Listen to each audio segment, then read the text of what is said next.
Now, preview time. So let's take a look at what's coming your way.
For 42 years, he has terrorized this town. Tonight, it ends.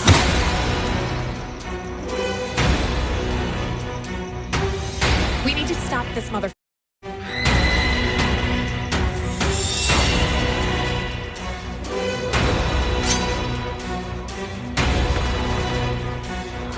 We need a plan of attack. We have to get these people out of town. How can he still be alive? This is Officer Williams. Our night isn't over yet.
What's going on, everybody? Welcome to another brand new installment of Renegades Reviews, exclusively here as always on the Casa D18 Studios channel. I, of course, am your host, the Renegade JJ Williams, and it is time, ladies and gentlemen, for what we've all been waiting for. It is time for Halloween to end. Starring Jamie Lee Curtis, Andy Matichak, Will Patton, Rohan Campbell, Kyle Richards, James Jude Courtney, Nick Castle, Joanne Barron, Rick Moose, and Michael Barbieri. What's going on, everybody? Thank you for joining me here once again for another brand new installment of Renegades Reviews. And it's what the 31 Days of Halloween has built up to. Today we're going to discuss what is hopefully the finale of the Michael Myers saga, and Halloween ends. And our movie begins on Halloween night in 2019 as 21-year-old Corey Cunningham is babysitting a young boy named Jeremy, who pulls a prank on Corey by locking him inside of the attic. Just as Jeremy's parents come home, Corey kicks the door open and accidentally knocks Jeremy over a staircase railing to his death. Corey is accused of intentionally killing Jeremy, but he is cleared of manslaughter. 3 years later, the town of Haddonfield, Illinois is still reeling from the aftermath of the latest Michael Myers killing spree back in 2018. While Myers has vanished, Laurie Strode is writing a memoir, having bought a brand new house and is living with her granddaughter Allison, who is now a nurse. Meanwhile, Corey is now working at his stepfather's salvage yard. On his way home one day, he is taunted by high school bullies and injures himself in the process. An observing Laurie then brings him to the doctor's office where Allison works. Allison and Corey begin to develop a relationship, and later they attend a Halloween party together, where Corey is confronted by Jeremy's mother. After having an argument with Allison, Corey leaves the party and runs into the bullies, who throw him off of a bridge. He is then dragged into the sewers and confronted by Michael Myers, who eventually lets him go. On the way out, Corey is confronted by a homeless man, and in a struggle, Corey stabs the man to death. When Corey and Allison go on a dinner date, Allison's ex-boyfriend, police officer Doug Maloney, shows up and harasses them both. Corey later lures the cop into the sewer, where Michael emerges and kills Doug, much to Corey's delight. Meanwhile, Allison is passed over for a promotion at the hospital in favor of a fellow nurse who is having an affair with the doctor. Corey then kills the doctor at his home, while the nurse is killed by Michael. An unknowing Allison plans to leave Haddonfield with an insistent Corey because of past trauma, while Laurie becomes increasingly suspicious of Corey. After finding him sleeping in the spot that Jeremy died, Laurie offers to help him on the condition that he distances himself from Allison. Corey then retorts, blaming her for the events that have occurred in Haddonfield, and says that if he cannot have Allison, no one will. On October 31st, Corey returns to the sewers and successfully fights Michael for his mask.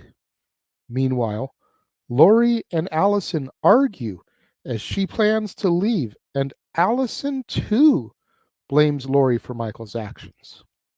That night, Corey embarks on a rampage, murdering the bullies after luring them to the salvage yard and accidentally killing his stepfather. He then goes on to kill his mother as well as a DJ at a local radio station, who has taunted him earlier. Back at the Strode house, Lori Foe attempts suicide in order to lure Corey to her, whom she shoots down the stairs.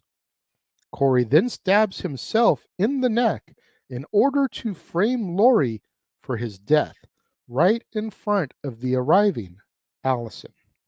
Michael then suddenly arrives and kills Corey. A fight then ensues, and Lori manages to pin Michael to the table. After a struggle, Allison arrives in order to help subdue and finally kill him. Lori and Allison then take his body to the salvage yard via police escort, which attracts the residents of Haddonfield, who follow them in a funeral procession and dispose of it inside of an industrial shredder. In the days that follow, Allison and Lori reconcile, and Allison leaves Haddonfield, while Lori finishes her memoir and rediscovers her romance with Deputy Hawkins as our movie comes to its end. Well, folks, I'm not going to waste any more time. It's been advertised. You know it's coming. Ladies and gentlemen, let's welcome to Renegades Reviews, Jeff Meacham. Jeff, thank you for joining me here. It's been a while, dude. Like, Yeah. I mean, the fans see us all the time over on Dad's Not Always on Wrestling, Open Mic Night, etc. Yes. But I haven't had a guest on Renegades Reviews since I relaunched this back in May and started doing The Rock. Yeah, that's The true. last time you were on a show with me on the reviews Right. was when we were joined by Mikey and did Saving Mr. Banks, which ended up being my last episode before the hiatus. This is true. This is true. Yeah, So it's thank you. Welcome back. good to be back. Yeah, it's even in the midst of the arguably the greatest slasher genre of all time, still gotta get the mouse in there. But this is from Big G. This is he actually sent this to me from Florida when he was at Disney World with his wife. So Fair gotta, enough. If it's a show for Big G more than the yes. Mouse Mafia who kicked you off of Open Mic Night a week ago, Yes, they did. then Hey. okay. Yeah, it's you know what we were just there yesterday. We had a good time. It's just one of Absolutely. those. It's always a good time going home. It's always good to go back as a guest. Even now, people were worried that I'd be disillusioned and Magic would be ruined. It's like, nah, man. Like, other than spoiler alert, if you kids are watching, turn away for a second. Other than seeing the Queen of Hearts take her head off and be a big giant burly dude with a goatee, I'm okay so far. All right. Yeah, I'm coming on stage from lunch, and the Queen of Hearts is ending one of the little runs in Town Square, and it's just, whoa! That was a little different. I was prepared for that one. So, Talk about ruining the movie magic. yeah, I completely just, and again, we all know how the sauce is made. We all know how the sausage is packed, right? But it's just like, I wasn't prepared for the Queen of Hearts to be a big burly dude. And it's like, actually, it makes sense. But before we get to the topic at hand, speaking Yes. of ruining the movie magic, someone in a group that I'm in, a movie group, posted a still shot from the 4K of Back to the Future Part 3. Oh, no. Whatever you do, dude, I know how much you love those movies. Don't buy the 4K transfer. Oh, I know. And I'm saying that because some of the movie secrets get hugely exposed Oh, I'm sure. in the transfer, because they posted a scene where Seamus and Marty are in the scene together, or excuse me, Clint Eastwood. Right. Yeah. At the party. Yep. And Leah Thompson's in between them as Maggie. Right. But Seamus is in full on, like, the colors popping. Yeah. Eastwood is faded because of the way they did the split screen so that he could be on there talking to himself. Yeah. And it's just like the transfer, you would think for as high tech quality as these transfers are, they could go back and fix that. But just while we were talking about ruining the movie magic, that came to my head. We aren't here to talk about Back to the Future. We're not talking about here to talk about a man dressed as the Queen of Hearts holding her head, giving a whole new meaning to the phrase off with her heads. That's right. We are here to discuss what will hopefully be the definitive end of the Halloween saga. I mean, let's Jesus. just start at the end and work our way back. When you're getting thrown into an industrial shredder and your Right. corpse and your body and your head is just getting shredded to shit, Yeah. It. kind of hard to come back from that. I mean, I know Chucky did, but Yes. he's a plastic doll that you're able to sew together. Yeah. Little bit different for flesh and bone to come back from that. Yeah. However, if anybody can, I don't doubt it would be Michael. If he can survive if he can have a decapitation retcon, anything's possible. So I mean, yeah. So yeah, the next installment, Lightning will strike the shredder, and then it'll be this shredded zombie like Michael Myers. We'll even call him Zombie Myers. That'll be roaming through Haddonfield. It's just like, oy. Why did I think when you say lightning bolt hit the shredder, I thought of Super Shredder? No, it's Kevin Nash in the mask now. Anyway, if you know, you know. I was going with the resurrection of Jason with the lightning bolt. I know. I just heard lightning bolt and shredder and went to Kevin Nash because that's how sick and twisted my brain is. Don't mind me on Halloween, but which we haven't really addressed it. Thoughts and prayers to the Nash family for the loss of his son. Yeah. You and I haven't been on air together since that happened, except the brief 5 minutes for open mic night. We didn't even talk about that. So, it's always tough, and Kevin's had a tough year. Yeah, and then he lost Tristan on Scott's birthday, so it's But I said it walking out when I was talking to my buddy on the phone. It's like, if they bring him back from going through a goddamn card thresher, I'm done.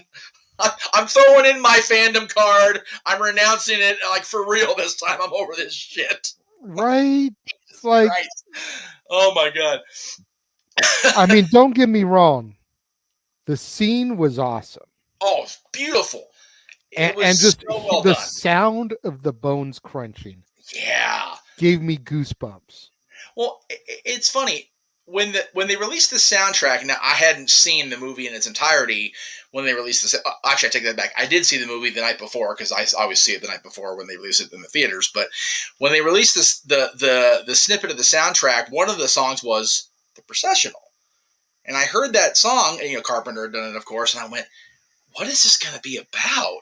Man, that was so well crafted, well filmed, and the music was just dubbed over perfectly. And that was, I think that was, and again, the whole start of the scene with, and again, we're major spoiling, by the way. If we haven't announced that, if you didn't announce it prior to me bringing me on, we're spoiling the shit out of this, so know that in advance. The way that Allison and Lori, actually Allison and Frank really both said, the town needs this. They need to see this happen. Yeah. And you figure you see Julian walking along, who was pretty much the lone survivor of the 2018 attack originally, before they, threw in the kills from Halloween Kills, which you talked about yesterday. You see the woman who took I forget the name. I think it was Sandra was her name, who took the freaking light tube through the throat and couldn't speak, and who got referenced earlier in the movie. Everybody's just on this processional, and it was. As a fan, it was cathartic. I imagine as the characters in their roles, it probably was surreal for a lot of them. Yeah, it almost makes you wish that they hadn't killed Brackett in Kills. That they hadn't killed Tommy Doyle in Kills. Right. And although those deaths were kind of needed to progress the storyline along, you almost wish that they could have been there for that moment. Right, exactly. It very much harkened me back to the Endgame Tony Stark funeral. Yeah. How you're kind of zooming through all these different characters from the franchises and how Tony had played a part in each one of their lives, even having freaking the kid from Iron Man 3 all grown up there. And it's just, everyone looked at him at first, was like, who the fuck is this kid? Right. because he had grown so much Yep. since 2013 Yeah. that everyone was like, wait, huh? What? Who dis? Yeah. And It they took a had to long go time to get back to the end game. and So realize who it was. yeah.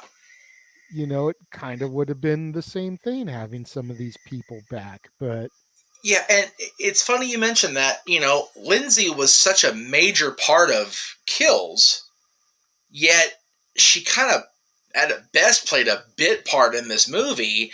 And if she was in the processional, it was a cameo shot at best. 'Cause I don't remember actually seeing them focus on her like they focused on Julian, like they focused on Sandra, like they focused on Frank. And Frank wasn't even an original character. Like, he was I just think, integrated into it. So yeah, I think they focused on those characters because those are main characters from this timeline. except Whereas while Lindsay did come back from Kills, she goes back to 78. okay, all right. She's a carryover character from the original murders. Right, but if you're going to claim this trilogy or this set of movies as a love letter to the original movie, and you're going to kill everybody else off, either kill Lindsay off and give her that, or have her be part of this moment where we finally see Michael destroyed once and for all. Either way, do something. Fair assessment there. But yeah, if we're working backwards, and like you said, we started with Well, the end. I mean, we can just jump Okay, wherever we want at this point. I just felt like we're talking about how we're covering Halloween ends, so let's boom, jump yeah, right into the end here. Like you know, like I said, it's hard to come back from something like that. yeah. But hey, So you know so what? let us hope and pray to the God of Carpenter that this is the finale. Well, let's be real. Pray to the gods of Akkad, because it's back in Malik's hands now that Blumhouse is done with it. So, and to be fair to Malik, it was always Mustafa that would refuse to let Michael die. He refused Right. to kill him off. So, Mustafa's tragic, unfortunate, end. Malik kind of inherited that almost, because he had to. I think even he. I hope. I don't know him. I hope even he'll realize. Okay, we put him through a freaking industrial thresher. It's time. Yeah. Or I at mean, least give it a long time before we go, there's nothing else original. Let's go ahead and bring it back. But I'm talking years and years and years and years and years. if they go and they do anything else in the Halloween franchise, then they need to keep going with what they wanted to do from 3 on Right. And and all. just make it self-contained Yes. one-shot tales about other creepy shit that happens around Halloween, like Yep. they did with Season of the Witch, with the Yep. silver shamrock masks and everything.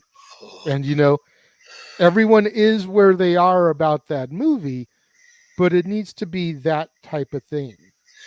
No, I wasn't at the movie. I was moving at the fact of that damn song. Just no matter what part of the movie is referenced, my head starts doing this shit. Happy Exactly. Halloween, Exactly. Halloween, Halloween. I will say this. I was thinking a lot about this because I knew it was going to be on this one with you. My four, I call them my four core slasher franchises. They've all had too many damn movies entries to be allowed. Let's not kid ourselves. But at least Freddy and Jason and Chucky, the story kept going. There wasn't this, all right, screw this part, we're doing this instead, and retconning everything. There's been, to my recollection, 3, maybe even 4 stop and goes with Michael. It's one of those. It never ended because we never really had a definitive. Okay, where are we going with this? Because we had the original, which was just 1 and 2, and then the Thorn trilogy was kind of the original. There you go. The original. As far as we want to keep going with Michael because Season of the Witch just was what it was. And then after Curse and the freaking debacle that was, it went, okay, so Jamie Lee wants to come back, so we'll do H2O. But Jamie Lee even flat out said, if you're going to bring me back for another one, it's a cameo bit, and I'm done in the first, whatever it was, 15 minutes. And sure as shit, they lived up to it. And then there's this other, facet of it that just doesn't connect to anything because you had Season of the Witch and you had the Rob Zombie movies, which, dude, by the way, God bless you. You got through them. I'm proud of you. I really am. You did the thing, and you actually were very fair to the zombie movies, so good for you. And then we come into this latest thing where, Jamie Lee, who swore she would never come back again after Resurrection, and ended up coming back because she liked the way that David Gordon Green and the team at Blumhouse actually wanted to tell the story. Now, you talked about Halloween Kills yesterday, and we'll go ahead and I'll briefly reference it. I still maintain that Kills, after scene ends, very much was filler. It didn't need to be a thing.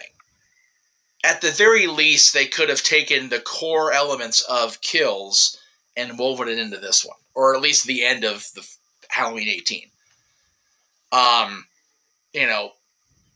Really what Kills came down to was just the very end of Kills, where Michael takes out everybody that had originally survived the original attacks in '78, except for Lindsay and Laurie, of course. And then he got Karen just to prove a point. He got Karen for wearing a Christmas sweater on Halloween. That is why Karen died. That is a very fair statement. I will concede that. And as much as we love Christmas. Oh yeah, absolutely. Unless it is The Nightmare Before Christmas. That's right. Or something like Silent Night, Deadly Night, or the Jack Frost slasher movie. We ain't gonna wear no Christmas on Halloween. Karen got killed, number one, because her name is Karen, and we all know what fates Karens need to suffer. And number two, because she's a Karen, she wore a Christmas sweater on Halloween. And she wanted to speak to the manager, so Michael gutted her. She has done this herself. That's right. She is Obi-Wan Anakin herself. That's right. Oh, that was too funny. I appreciate that. Considering I freaking bought a Christmas sweater yesterday when we were there for our visit. I mean, it's, Of course you did. I can't say shit. No, but you didn't wear it. No, I didn't wear it today. That's very true. You knew Michael would find you. That's right. And he would Even on property. Even on property. Because as you're watching this, I'm at work. So it's getting ready to clock it anyway. God. But yeah, I still say that big fight scene at the end of Kills could have very easily been the end of 18. And then still do the time jump, that's fine. Because we opened up a year later anyway. So the movie in between just really could have been, hammered down significantly. And even some of it could have thrown into flashbacks in this one. Now, having said all that, I still am glad they did this definitive ending with Laurie's story. Jamie Lee got so into it, got into promoting it. We've all talked about it, all year since we saw Kills last year, the end of last year. I really feel like this was a true, proper, definitive end. We talked about it at the beginning. It almost has to be the way Michael went out. But also, there were two things I noticed in this right away. Opening credits, scene, and then the actual Halloween credits. It opened completely different from every other Halloween movie except for 3. And what I mean by that is, it didn't open like a Michael Myers movie. We had a rock station playing generic rock music, which was interesting to me. And then the credit... I added that song to my Halloween playlist, by the way. As you should. And then when they flash Halloween Ends across the screen, and then they do the credit, starring Jamie Lee Curtis, it was written in the typeface of Season of the Witch. So everybody, people were going, oh shit, here we go. Oh, it's bad. It's like I'm doing in the theater. I'm going, oh my god, they're going to Season of the Witches right now. They're going to totally screw us. Because you don't see Michael till how far into this? And it's like, oh my god, we're doing the thing again. I was going to point that out. So thank you for making that little segue for me, because a lot of people online are pointing out how this Blumhouse trilogy very much echoes the first 3 movies from back in the day. You got the 2018, which is basically a retread of the original, Yep. establishing the characters, establishing Michael's dominance, kills, etc. Yep. You go to the second one, and in 1981's Halloween 2, Laurie's in the hospital. She's incapacitated for a good chunk of the movie, and in Halloween Kills, she's laid up in the hospital and incapacitated for a good chunk of the movie. And then you get to Season of the Witch, and that movie has absolutely nothing to do with Michael. And you get to Ends, and Michael plays a bigger part in this than he does in Season of the Witch, but it really has nothing to do with Michael. No, at least that's to It's the got to do very, with very Corey. yeah. And is Corey going to become the new Michael, essentially? Is what we're being the path we're being led down. Yeah, exactly. So there's this whole argument amongst the internet community about the two parallels and how good or bad the parallels are. A lot of people crapping on this movie because of the fact that it's all about Corey and very little about Laurie and Michael, and it's more about the love story between Allison and Corey. Right. And that's a fair point in the beginning. Like, it does almost come off as a horror chick flick. Yeah. With the love story for about the first half. Yeah. Agreed. Until he really starts to kick into overdrive and you see him watching Michael kill the bullies and just kind of grinning about it. Like that's where it kind of ceases to be chick flickish. Right. And kind of starts to go down Halloween land. Yes. I don't want to say Halloween Town, don't need the mouse come off you coming after us. You didn't hear that. Quiet. I was having struggles watching in the theaters. It was better last night watching it to do the notes, so thank God for that. But in the theaters, I'm like, okay, when are we gonna get to the part with Michael? Like, when are Michael and Laurie gonna be the focus? Because that's what this whole thing's supposed to be about. 44 years in the making. But I will say, people are shitting on the last scene with them. I liked it. I liked the fight scene with Michael and Laurie, but we'll get there in a second. I didn't necessarily mind I was gonna say the side plot, but the main plot with Corey. People are like, how the hell is Michael going to be in a sewer for 4 years or whatever it was? Y'all got to remember something. 18 takes place exactly 40 years after the original movie, and if you're going in the mindset of the saga, after the end of part 2, the original part 2 in 81, even though it takes place in 78. He was 21 years old when that movie takes place. Figure he's 61 at the time that 18 and Kills are set. In the course of that Halloween night in 2018, he was shot how many times? Beat damn near to death, thought he was dead in the middle of a goddamn street. As a senior citizen getting the shit beat out of him and shot and stabbed. And it's not like he can, recover in a hospital and go, oh, I'm hurt. It's Michael freaking Myers.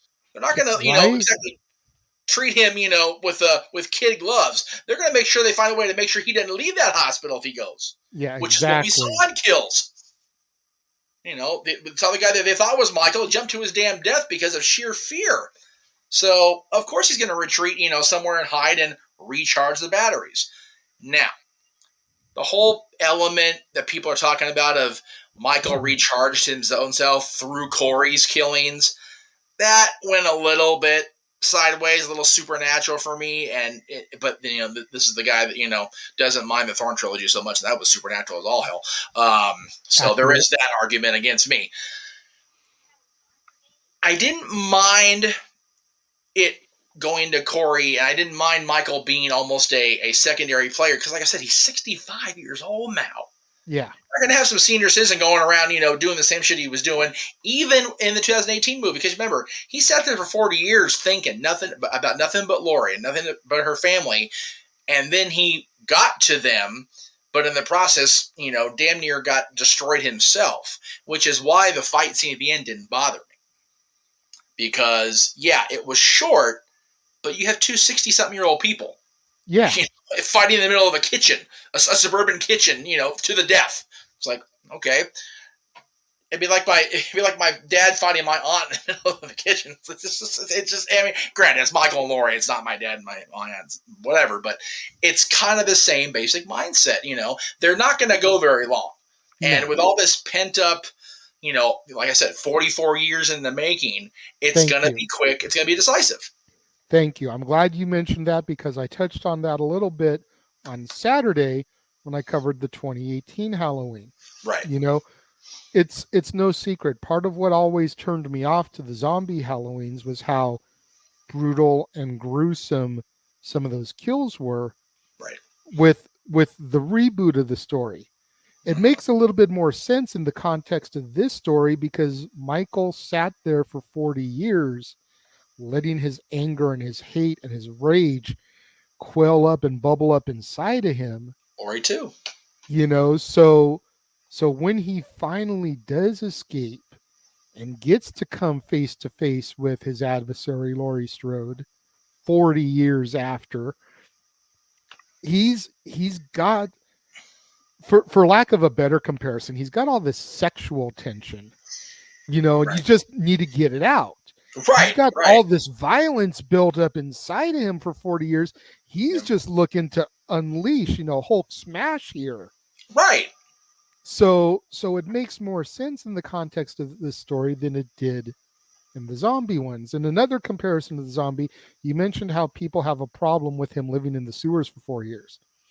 He was a drifter. He was a homeless man for a year between the events of Zombies Halloween and Halloween 2. Yep. Like he doesn't even really have his mask in most of part 2. No. He's wandering around in a hoodie. Yeah. With the hood up, basically covering his face because he's living like a bum. Right. No one really had that much issue with that. But living in the sewers for 4 years like a freaking Ninja Turtle or like Pennywise, right? We've got some issues here. Yeah, I detest the horror community hypocrisy. I always have, and granted, I'll never be fully part of the community, right? Because I'm not into scary stuff for the most part. But yeah, just the selective condemning is mind-boggling to me. It always has been. Right. Selective and retro condemning. We've always had issues with that. We talk about that all year. But yeah, H2O, no problem with a 41-year-old guy, coming back after literally being shot 12 times in a night, and recovering, in the shadows for 20 years, and being H2O, he wasn't as brutal as he was in this trilogy, I'll grant you that, but he was still pretty fired up in H2O. He did some serious shit to those kids and to the boyfriend. So again, 20 years of resentment. Right. 20 years of built up animosity. Yeah, that's what makes, and again, people will say what they want to say about the different retcons, the different, reboots or whatever. I have always liked when, and a lot of it is Jamie Lee. Jamie Lee sells Michael's stuff like nobody ever will. With all respect to our buddies Danielle, Scout, and everybody else that's been involved with Michael over the years, there is nobody that fights Michael Myers better than the original Laurie Strode. Period. End of sentence. She's the original Scream Queen for a reason. There's no Heather Langenkamp. There's no Neve Campbell. Nope. There's no Jennifer Love Hewitt. Nope. There's none of those women who have carried the franchises without Jamie Lee and Halloween. Period. Right. No, you're right. Absolutely right. And there's, it needed to be her. It needed to be a definitive conclusion to her story. Not just Laurie's story, but Jamie Lee's story with Michael, with Halloween, with all this has gone down. And again, whatever people will feel about Halloween Kills, this is the perfect way to do it. It was the perfect way to go. for me anyway. And again, I'm still a newer fan. Didn't really get into it until the last. I'll give myself a mulligan and say 10 years. It's probably even less than that if we're going to be honest. But the last decade, I've really got into Halloween more so than any of the other ones, but the whole slasher genre. Well, you figure you moved in with me WrestleMania 2011, right? Right, right, So I would definitely say that your knowledge of the horror genre kicked in right. that point. Yeah, Yeah, you kind of knew of the Chuckies. You had the Chuckies. You had seen some of the stuff prior to, yeah, but the the the turn, if you will, to the dark side yes, really began with Living with Me, with having Bruce come over on a regular basis, yes. etc. So Yeah, yeah, I it's been will. 11 years. I will always give you guys credit for that. I will, begrudgingly, yes, but I will always give Dylan's mom credit for H2O and that being my gateway to Myers, if you will. And not a bad way to go. Looking back over Oh, 44 years, H2O is not a bad way to go. oh. Interesting. And I then, and mean, then you, at the end of the day, H2O was my gateway to Myers. Like I remember, and I talked about this on my H2O review. yes, you did. I remember when it was getting ready to come out, and I really wanted to see it because even though I didn't know much about the Myers franchise at that point, I knew Jamie Lee coming back was a big deal, Yeah, and I was huge into hip hop, so I wanted to see LL Cool J. yes, And then my dad and I found, I think it was on the USA Network, they were showing the original Halloween on TV. right. So I watched that. And then I want to say that weekend we went and saw H2O. So There you go. even though I saw the original first, like a good boy, like you should, Yes. it was all because I wanted to see H2O. Yep. Yep. So I at least needed to know the framework of the 78 story to know what's going on in a movie that is being titled Halloween 20 years later. Yeah. If you don't know what happened 20 years before, you're like, "Buh." Yeah. Jamie Lee threw up a great throwback picture of her and LL Cool J on Instagram. I think it was on Nice. Wednesday last week or whatever it was. It was cute. I mean, it's straight up from the set.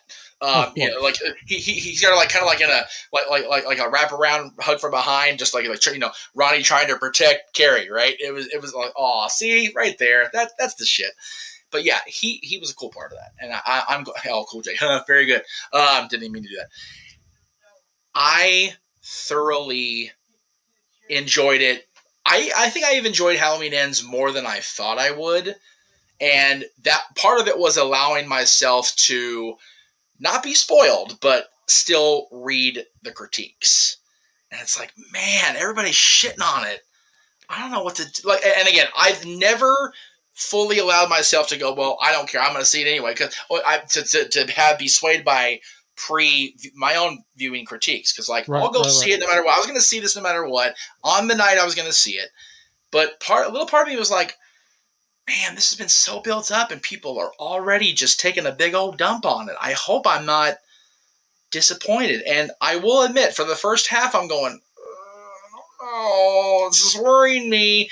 But like you said, once the Corey story kicked in, once he lured that dipshit cop into the sewer and watched Michael do his thing, and really you could see the physical and mental transformation of Corey right there in that moment when Michael destroys that cop and he helps.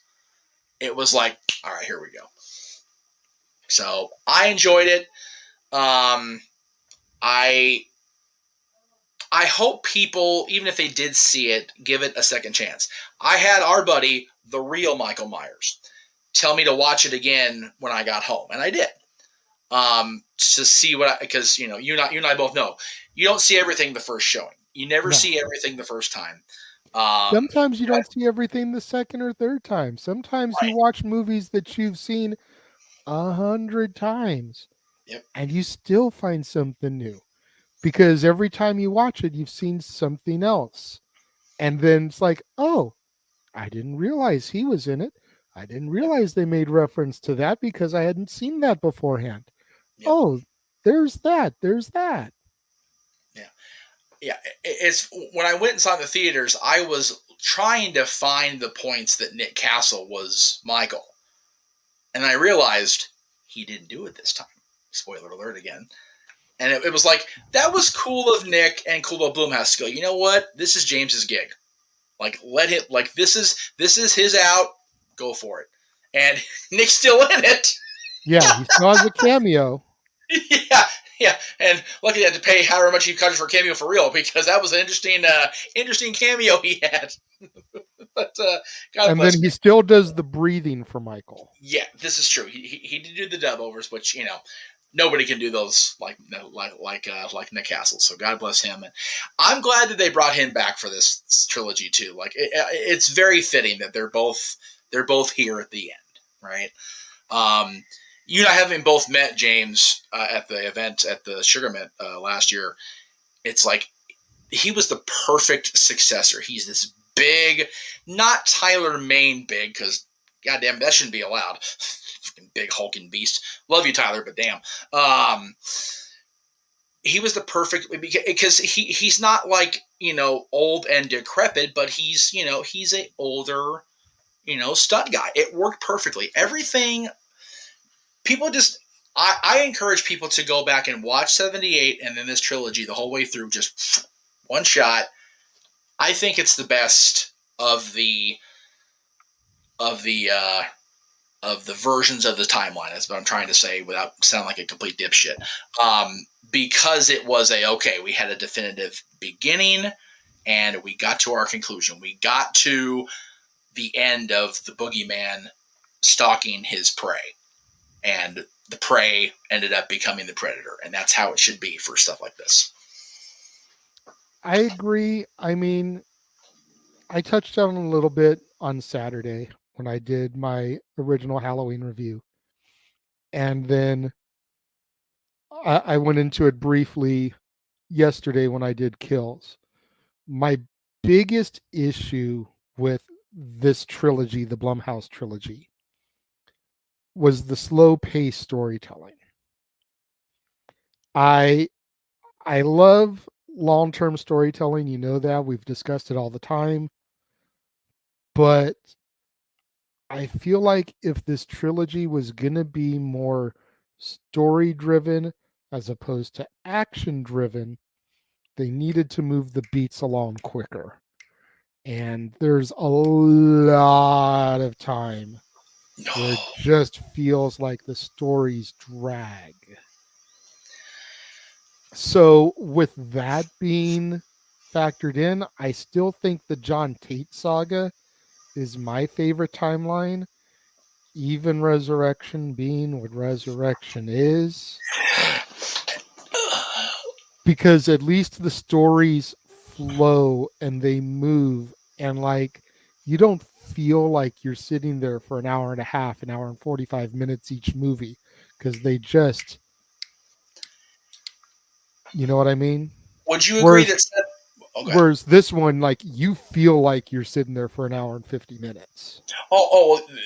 This one definitely. Like and Kills as well, because of how slow moving that is. With the exception of the Tommy Doyle giving the speech and having the ceremony for the survivors, the next hour plus feels like I'm sitting there freaking watching a telling of War and Peace until we get to the final battle at the hospital. Yeah, or even the other prisoner that comes stumbling in that they think is Michael. Right. Because that's where it really starts picking up, is when he comes in and they think that's Michael and it's not Michael. And Karen tries to tell them it's not Michael, but no one wants to listen to a woman in a Christmas sweater on Halloween night. So, Name Karen. Damn her. It's all her fault. She ruined everything. Right. And God bless Judy Greer for taking that shit on. Man, she's gonna be the shit on one for the franchise now. She's the new Danielle, unfortunately. Okay. Would you agree that 78 also had that similar? Like there was a lot of stuff that just kind of like was just like, okay, where are we going? Or I would agree with that. However, 78 is the first movie in the franchise. Okay. You expect there to be a lot more, It's the word I'm looking for. Here. Exposition. Thank you. Yeah. Plus, it was the 70s. Right, that's fair. Things were a lot more story-driven, cerebral. You know, Right. we look at the way Michael did his kills in 78 compared to the 90s, Right. you know. Yeah. Big difference. Yeah, and 78 and 18 almost had to be exposition. Because 18 you're reestablishing where everybody is. You know. Kills, like I said, Kills was 2 hours that could have been 15 minutes at the end of 18. And then maybe, splices in a horror movie, woven into this one. I definitely felt the drag of Kills. I only felt the drag of this one because I made the crucial error of having a large drink and not going to the potty before I went in there. It's like, you dumb fuck, dude. You don't go to a horror movie with a full bladder. That's just straight Randy Meeks moment. Like, don't do that shit. So Everybody always looks at me funny, but I'll walk in the theater, I'll go to the concession stand, I'll buy whatever I'm getting, my food, my drinks. I will go get my seat, I will go to the bathroom. oh yeah. I will sit down because I'm usually always there super early to watch the pre-show entertainment. Right. And about 5 minutes before the trailers start, I go to the bathroom again. Yep. Yeah. Because I've about had enough of missing focal points of movies. Yeah. Because your body's telling you, I need to go. Yeah. Yeah. And Put it this especially way. if you're not with someone that can Right. clue you in on what you missed. Yeah. Yeah. I went by my damn self this time because Dylan is not into the Myers stuff and nobody else in this house sure as shit is. But yeah, again, spoiler scene alert. The point where Corey shanks his damn self. Yes. I'm sitting here going, okay, we need to get going here. Need to get this plot moving because I got to move too. So yeah, by the time the credits roll, I'm like, I fucking look on Wiki. Is there a post-credit scene? All right, no. Boom, I was gone. Like F this in the A. I'm going to the bathroom. This is bullshit. Yeah, that Corey shanking himself in the neck was Man. that was brutal, Yeah. smart, like from a serial killer standpoint, totally trying to frame Lori right as Allison walks in the door. And you want to talk about spoiler alert, you have to keep in mind. Well, usually no, I don't give this much detail away on my shows. Sorry. It's been 2 weeks since the movie was released. That's fair. That's fair. why I always try to wait a couple of weeks before covering a new release. You figure anybody that's wanted to see it has already seen it. Right. Or at worst, they're going to watch it tonight on Halloween night. Right. And if they are, then they can come back and watch our review afterwards. But and if you plan to watch this movie tonight and you plan to watch us first, that's your own damn fault. Yeah, exactly. Because it's all the disclaimers, for real. So. Yeah, I mean, it kind of is what it is at this point. But yeah. Do you have any other parts of the story that you really want to get into? Because I feel like we've covered it well, and it's about time for us to give our ratings for it. Unless you've got another part of it that you really want to touch on. You mentioned the love story or whatever you want to call it with Corey and Allison. I felt that was very much shoehorned in, very much like. Really? I only say that because it happened like without even really any. Like the initial stages of it, like it was just like, okay, so these two are there's this instant connection, like because they're. Have you never heard of Florence Nightingale syndrome? No, I understand that, but Lori. It's basically a combination of Florence Nightingale syndrome, where the nurse falls for the patient, and Stockholm syndrome. And remind me, what's Stockholm syndrome? Just the you know what? I may have the wrong terminology there, but shared trauma bonding. Yeah, I was going to say, and the fact that both of them have become so screwed over and lived through such trauma. Allison with what happened with Michael 3 years prior, whatever it is, 4 years prior, and Corey for being. We won't say wrongfully accused because he did kill Jeremy. Oh yeah, it was an accident. 100%. But but you can't say wrongfully accused though, because he did kill him. But just the drama and the stress of like Right. this accidental death that weighs on his soul. Yes. Yeah, very much so. And how Um, are these two tormented souls going to get past it? Well, they find each other. I didn't think it was shoehorned personally. I was really pushing for them to find happiness. Michael die, Lori win, they have a happily ever after. But this isn't Disney, this is Blumhouse. So yeah. there had to be something somewhere along the way. And I love that he completely went sideways. And if I can ever, no one can. And completely just does an amazing frame job. But I was worried because once Allison drove off, I'm like, oh shit, it's really going to be just Lori versus Michael. This is it. One of them's going. This is and not worried, but it's like, well, part of me was worried about my bladder exploding. I'm not going to lie, but part of me is going, this is it. We're going to get this final battle for real now. And that's how it needed to be. Oh yeah, absolutely. I didn't want any other parties involved. Nope. Granted, it came Allison came back. She did. Allison came back and helped, but I wanted one-on-one. Yeah, much like 78. Loomis only came in at the very end and broke it up and prevented Michael from doing his worst. And even then, Lori had the upper hand in 78 because she pulled the mask off and stopped Michael for a second. Okay, I'm glad I mentioned the mask. I loved that she deboogied him before she did him in.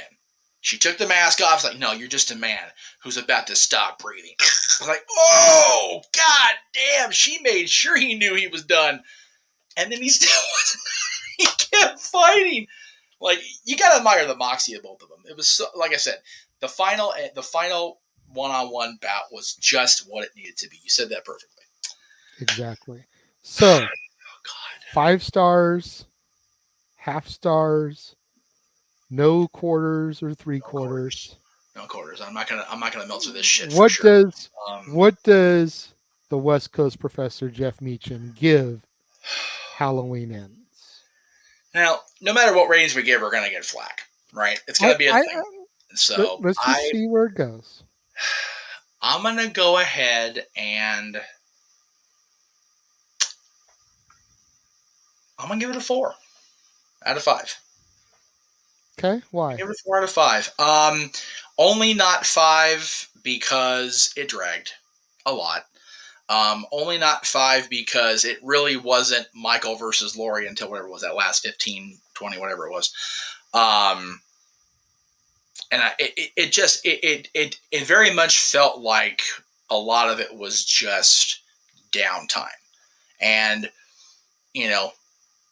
away from the rating part of it, I look back and I go, man, if I'd known then what I know now, I could have easily gone to the bathroom and not worried about shit. So right. There was at least, I mean, like I said, by the time we did the Corey thing, I was doing the potty dance. Shit, there was at least 4 or 5 points in between the start of that. It's like God, you could have gone to the bathroom when they were dealing with the radio DJ. Right? Seriously, that was a cool kill by. But Corey, what did he really have to do with the story? Jack diddly shit, nothing. No, and seeing that kill on Peacock would have been just as good. Yeah. When you could have paused it if he ever started doing the pee-pee dance, right? Gone and came right back. Seriously, we are so spoiled on streaming. It's like you're sitting in the theater going, "Why is my pause button here?" Pandemic ruined us all, I swear. Well, just a minor spoiler on my end, Black Adam is already available on Vudu for $25. No shit. I think I'm just going to do it because there's so many bodies in this house that want to see that movie that trying to go to the theaters. It's just cheaper to buy it straight out here. Seriously. Get it over and done with. But that's November. Yeah, that's coming up this weekend for you. So for me, I'm right along the same wavelength as you, but 3.5 for me. Okay. A lot of the same reasons because drags on. But Michael has just never been right up there with me like he is for you. Agreed. Yes. Like I know how much he means to you, and I prefer like Freddie and Jason over Michael almost. Hmm. But it's slow. It takes a long time to get to where we want to get, and I swear to God, I'm gonna retcon this rating if he fucking comes back. Me too. I Negative swear to 4 stars. God, because it needs to be the full on end. It needs to die. It needs to die. Evil must die. Evil must die. Evil must die. That's right. Now can it be okay? Now it applies. But Just not for 45 real, times like in the movie. That's all. it just needs to be done at this point. But you know what? It's one And of those. Corey is dead too. Right. So there's no way to resurrect him to be the new Michael. Nope. You know, about the only thing I could see Oh, as a don't get ideas. I know, right? The only thing I could potentially see as a viable excuse to keep this going is if Allison is pregnant with Corey's kid. Oh dear Christ! Die! Why would you do? Why? No. And then we have the son of type of gimmick coming in 18, 20 years. You just gave a son of idea to Universal Pictures. I'm just saying. You have done this to yourself if it happens now. Just saying. Hey, Son of Son of not Michael. Frankenstein was good. Son of Dracula, even though it was Cheney, I'll take her leave, but they're so. Seed of Chucky, no. But that is what we think. What do you guys think? Let us know. If you're watching the premiere, leave your thoughts and comments over there next to Jeff. If you're watching on demand later in the day, leave your thoughts and comments down where? Down there. That's right. Make sure you guys tune in tomorrow, right here on the Casa D18 Studios channel, as it is time to once again open the doors for Stat Boy Sports Bar featuring Dory Lou. Yes. Food is hot, the beer is ice cold, and the seats are warm, so pull up a bar stool and engage in some professional sports talk with Stat Boy and Dory Lou. Major League Baseball playoffs, you've got NHL, you've got the NBA back, of course, the football pick'em, all coming up tomorrow. Will it be at its regular time slot, Meacham? Will you be back in the producer's booth? I don't recall. I should be there tomorrow. I'm not. I'm working late tonight, but I should be back by 4:00. It should be an issue. Cool deal. And then will you be having your Talk wrestling is the plan for tomorrow night. Yes, because like I said, if I'm home by 4, I should be home by 7:05. So doesn't mean you'll be coherent after producing Stat Boy's show. Well, that's only because I tend to drink heavily, usually. But barring any major shenanigans, and this is Dad's doing this, so maybe we will be on Talk Wrestling and Southwest Sports tomorrow both. Yes. There you go. And of course, get your requests in now for Santa Meach. Jeez. The man is about to get seriously locked down by the House of Mouse. So if you need a virtual visit from the big man up north, shoot Meacham a message and lock him in while you can. Yes. I'm definitely looking forward to doing this. It's one of those, as we air this, Santa's still not even at the House of Mouse yet. So, you want to get your Santa stuff in before you go see him at Disneyland or Walt Disney World or whatever.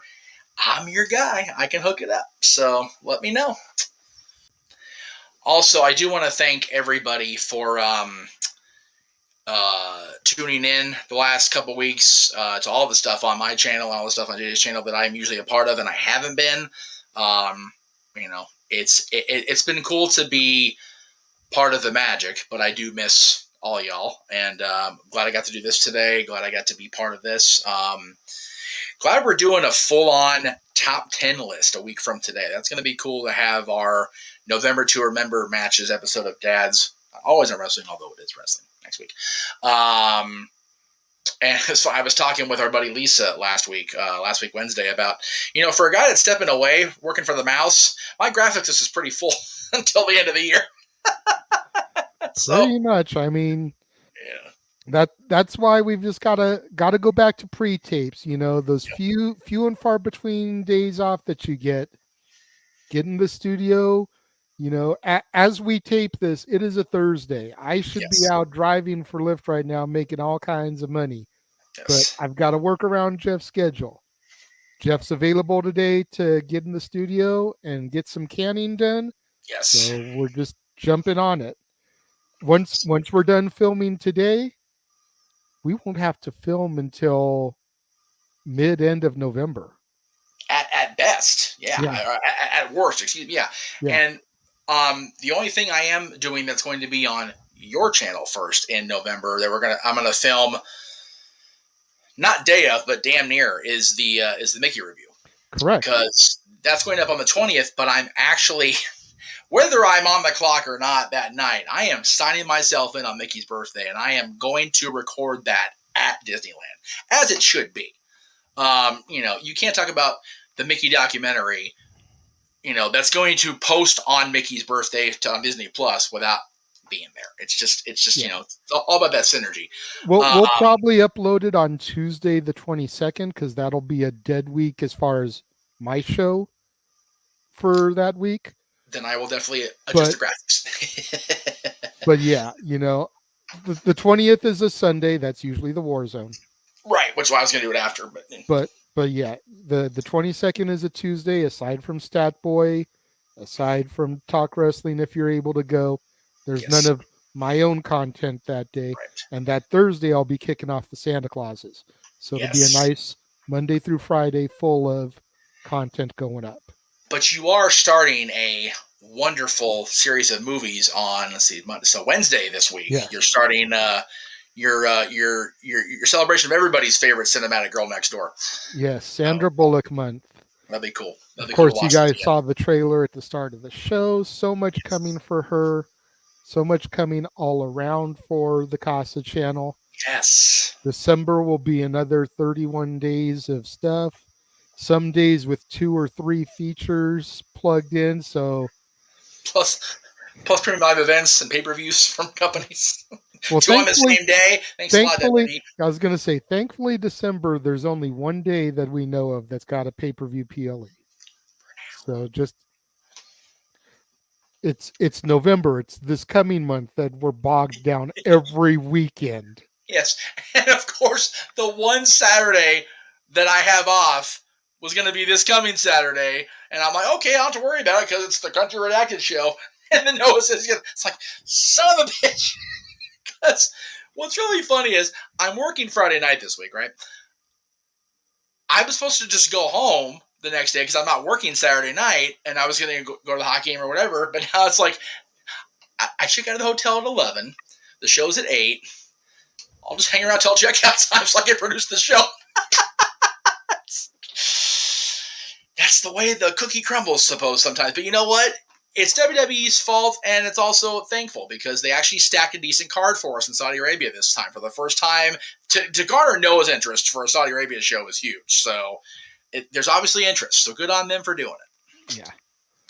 But we digress. Buy Noah's shirt. Exactly. So once again, thank you guys for all tuning in. Make sure you smash that like button. Make sure you're subscribed. Make sure that notification bell is turned on. That way you don't miss out anytime a video drops here on the Casa D18 Studios channel or anytime we go live, as is the case with Statboy Sports Bar, Talk Wrestling when Jeff's able to do it, Open Mic Night, Pay-Per-View PLE coverage, etc.